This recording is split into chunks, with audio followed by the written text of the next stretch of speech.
ಆಕೆಗೆ ಪತಿಗಳಿರುವರು ಆ ಪತಿಗಳು ಎಲ್ಲಿರುವರು ಅಕ್ಕಯ್ಯ? ಬೆಚ್ಚಿಗೆಗಿಂತ ಎಲ್ಲೆಲ್ಲ ಇರುವರು. ಆದರೆ ಏನಿಗೆ ವಿಷ ಮಾಡಿದ್ರು ಅಕ್ಕಯ್ಯ? ನಮ್ಮನೆ ಆಕೆಗೆ ಅವಳು ಯಾವ ಕಷ್ಟಕ್ಕಾಗಿ ಬಂದು ನಮ್ಮ ಮನೆ ದಾಸಿ ಕೆಲಸಕ್ಕಾಗಿರುವಳು. ಆ ಸೇವೆ ಮೇಲೆ ಕಸ ಹುಟ್ಟಿರುವ ಅಕ್ಕಯ್ಯ. ಇವಳ ಆಸೆಯನ್ನು ಬಿಡು, ಅಕ್ಕಯ್ಯರ ಮಾತನ್ನ ಕೇಳು. ಇವಳನ್ನ ಬಯಸಿ ಕೆಟ್ಟು ಹೋಗಬೇಡ, ನಿನ್ನ ರತ್ನ ಸಿದ್ಧವಾಗಿದೆ. ಹೋಗಿ ಬರುವಂತನಾಗುವ ಅನುಚಾರಣೆ ನೀನೇ ಧೀಮಣಿ. ಅಪ್ಪೋ ಅಕ್ಕಯ್ಯ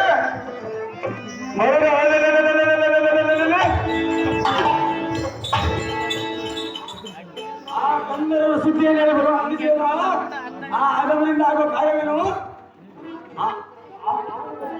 ಬಾಯಿಸಿದ್ರೆ ಎದ್ದು ಲಜ್ಜೆಯನ್ನು ತೊರೆದು ಸೇರಿಕೊಂಡ ಕಾಲಕ್ಕೊಂಡು ನೀರೇ ಬೆಳೆಯಿಟ್ಟು ನಮಗೆ ನೋಡಿದ ತಾಯ್ತು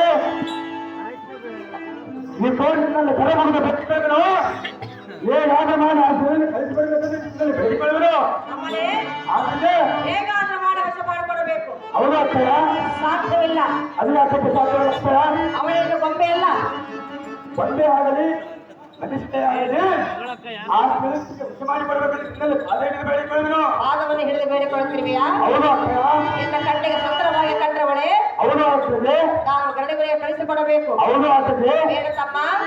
ಅದೇ ಆಗ್ತದೆ ಅಕ್ಕಯ್ಯ. ಅವಳು ನಮ್ಮನ್ನು ನಂಬಿ ಬಂದಿರವಳು. ನಾನು ನಿನ್ನನ್ನು ನಂಬಿ ಬಂದಿರುವನು. ನನ್ನನ್ನು ನಂಬಿ ನಾನು ಬಂದಿರುವುದು ಅಕ್ಕಯ್ಯ. ನೀನು ಬಂದಿರುವುದು ನನ್ನ ದರ್ಶನಕ್ಕಾಗಿ. ಹೌದು ಅಕ್ಕಯ್ಯ. ಪಡೆದುಕೊಂಡಿಲ್ಲ. ಹೌದು ಅಕ್ಕಯ್ಯ. ರಥ ಸಿದ್ಧವಾಗಿದೆ. ನಿನ್ನ ಅರವತ್ತರಿಂದ ಆ ಸ್ತ್ರೀಯನ್ನು ನೋಡಿದನು. ನೋಡಿದ ತಕ್ಷಣಕ್ಕೆ ಸ್ತ್ರೀಯನ್ನು ನೋಡಿದ ಆಸೆ ಆಯ್ತು ಅಕ್ಕಯ್ಯ. ನಿನ್ನ ಮನಸ್ಸು ಹೇಗಾಯ್ತು? ಆಸೆ ಹುಟ್ಟಿದ ಅಕ್ಕಯ್ಯ. ಆಸೆ ಹುಟ್ಟಿತು. ಹೌದು ಅಕ್ಕಯ್ಯ. ಅವಳ ಮೇಲೆ ಮನಸ್ಸಾಯಿತು. ಹೌದು ಅಕ್ಕಯ್ಯ. ನಮ್ಮನೆ ಅಷ್ಟೇ ಭುವನ ವೇರ ಎನ್ನ ಸೋದರ ಆನೆ ಕನ್ನಡ ನುಡಿಸಾರ ಅಂಜನಾರಿಯ ಪ್ರೇಮ ಪ್ರಣಯ ದೇವರವರ ರಂಜಯ ರಾಮ ಕಂಠಗ ರಂಜಯ.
ಅಲ್ಲನ